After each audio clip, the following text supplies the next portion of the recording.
pantengin terus video kami. Pastinya kami akan berikan informasi atau ilmu apa saja yang pastinya berguna bagi Anda.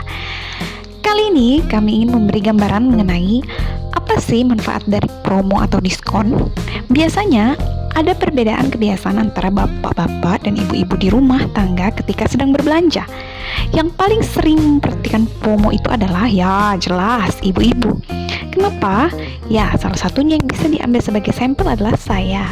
Saya ingin mencoba mensimulasikan seperti apa manfaat promo yang bisa kita rasakan. Tapi sebelumnya, saya mau mengulas dulu apa pendapat mayoritas mengenai hal ini. Kita coba tanya Mbah Google, oke? Sebenarnya, orang-orang yang belanja saat promo atau diskon itu bisa dikatakan cerdas. Walaupun bagi bapak-bapak mungkin berbeda dan punya perspektif lain. Tapi dari tulisan yang saya dapatkan, bisa kita lihat bahwa orang yang belanja saat diskon itu cerdas. Sebenarnya siapa sih yang hatinya tidak tergerak saat mendengar kata diskon? Pasti kita akan penasaran apa yang sedang didiskon dan berapa diskonnya serta syarat apa saja yang berlaku. Menjadi orang yang bertindak cepat ketika ada diskon atau promo bukan berarti kita karena tidak punya uang atau karena kita pelit berbelanja dengan harga normal. Faktanya, banyak orang memilih berbelanja ketika diskon karena banyak manfaat dan keuntungan yang bisa didapatkan. Bahkan, bisa dikatakan kalau mereka merupakan salah satu kelompok orang yang paling cerdas dalam masyarakat. Oke, itu tertulis di dalam artikel ini ya. Gak percaya? Berikut buktinya. Yang pertama, otak yang jeli, pikiran yang teliti. Untuk menghindari promo yang abal-abal, tentu dibutuhkan pikiran yang teliti dan cermat. Tapi orang tersebut harus mampu mempertimbangkan apakah hasil hemat itu worth it atau sepadan. Mampu memperhitungkan spesifikasi, kualitas, tanggal kadaluarsa, dan ini yang paling penting, tingkat kebutuhan barang tersebut, yaitu dibutuhkan atau tidak, dan tidak mudah tertipu. Jadi, kalau belanja diskon yang dimaksud di sini adalah tidak termasuk mempertimbangkan kebutuhan mana yang penting dan mana yang tidak, maka yang begini ini sudah nggak masuk dalam kriteria ya. Karena kalau itu jatuhnya malah boros dan tidak disarankan. Ya, jangan sampai tergiur dan akhirnya dibeli tapi tidak digunakan akibat berlebihan. Kita di sini mau belajar untuk cerdas. Silahkan pertimbangkan segala sesuatunya. Yang kedua, efisiensi waktu. Promo itu nggak datang setiap hari dan tidak datang setiap saat. Orang yang berbelanja ketika ada diskon merupakan orang yang mengolah waktu dengan efisien. Bukan berarti mereka akan selalu memberi barang yang sedang dikorting. Saya selama ini pada saat promo selalu membeli Pampers untuk anak-anak saya. Yang mana saya sudah tahu persis bahwa di tempat lain saya pasti perlu mengeluarkan uang lebih banyak. Oleh sebab itu, saya setiap kali membeli Pampers pasti hanya akan berbelanja di tempat itu. Dan pada saat promo, saya akan membeli yang banyak dan membuat stok yang sangat banyak karena saya pastikan Pampers di rumah saya untuk anak-anak saya gunakan itu pasti akan habis digunakan. Dan dari segi kebutuhan amat sangat dibutuhkan dan tidak bisa ditoleransi dan mengefisiensi waktu saya untuk pergi berbelanja. Walaupun ada beberapa hal yang saya harus lakukan, ada beberapa syarat atau ketentuan yang berlaku untuk mendapatkan diskon tersebut.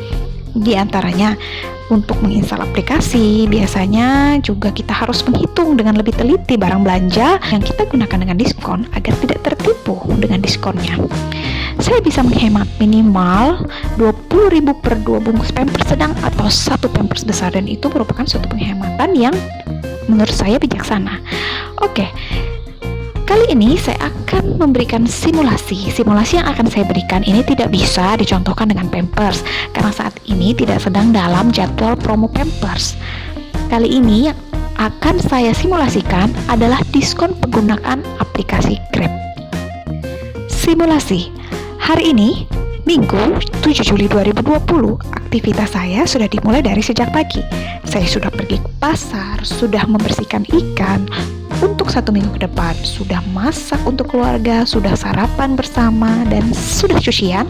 Siang ini pukul 1:30 siang, saya tiba-tiba ingin makan dan ngemil pisang keju.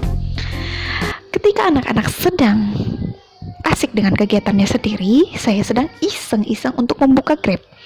Iseng-iseng coba-coba pesan pisang keju di Grab. Kaget bahwa harganya ada promo, yaitu 36.000 sudah dapat 4 porsi per kotak untuk pisang keju,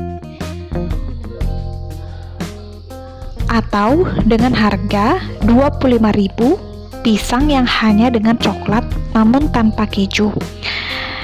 Tapi karena saya prefer dengan yang ada coklat dan kejunya, saya gunakan perhitungan simulasi untuk yang 36.000.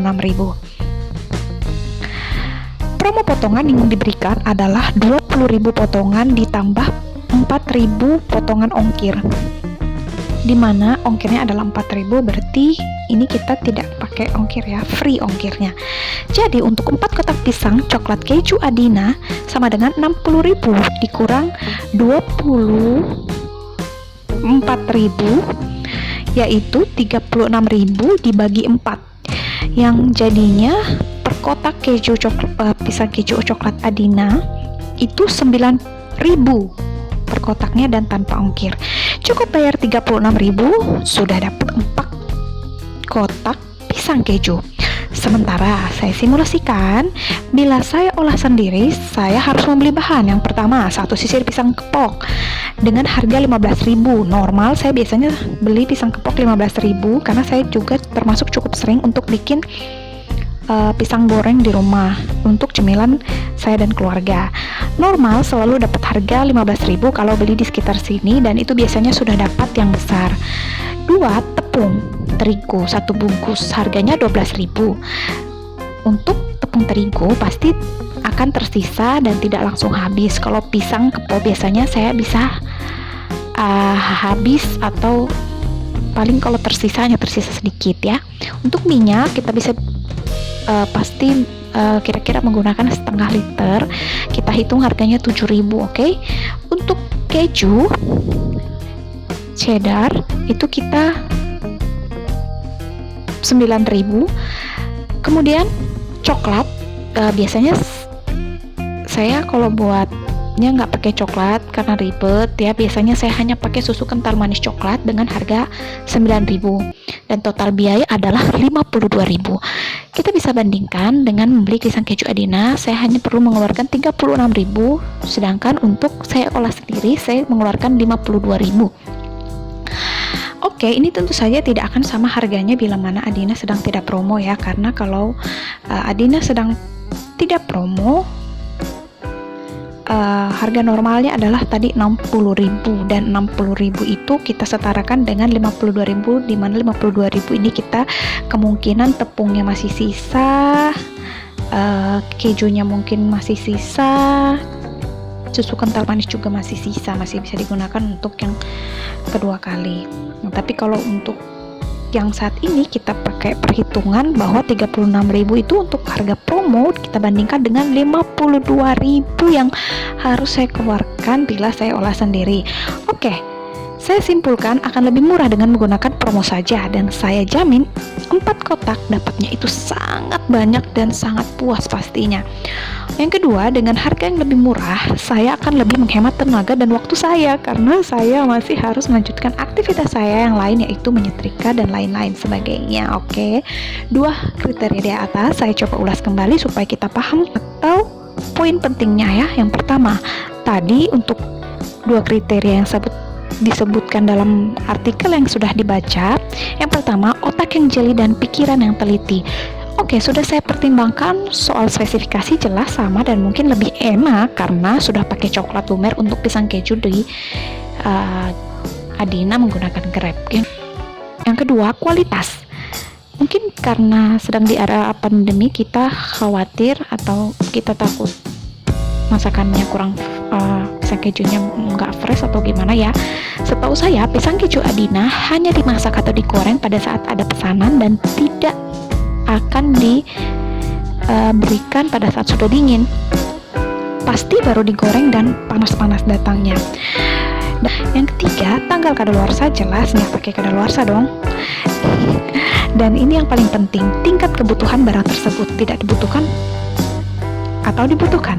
Selain itu, dikarenakan saya sedang ingin walaupun tidak ada promo, kemungkinan saya pasti tetap akan mengolahnya sendiri untuk kebutuhan kita konsumsi hari ini. Untuk cemilan di hari ini, saya masukkan ini dalam kategori butuh, karena walaupun tidak ada promo, kemungkinan saya akan tetap mengolahnya sendiri. Kita tiba di akhir video. Oleh sebab itu, jangan pernah termakan stereotip kalau orang yang belanja ketika diskon adalah orang yang kikir dan spekulatif ya. Justru setelah menonton video ini, kita bisa tahu bahwa orang yang belanja saat diskon itu merupakan orang yang cerdas dan pandai memanfaatkan kesempatan, asalkan saja cerdas dalam berbelanja, memanfaatkan diskon untuk berbelanja dengan bijaksana. Oke, see ya.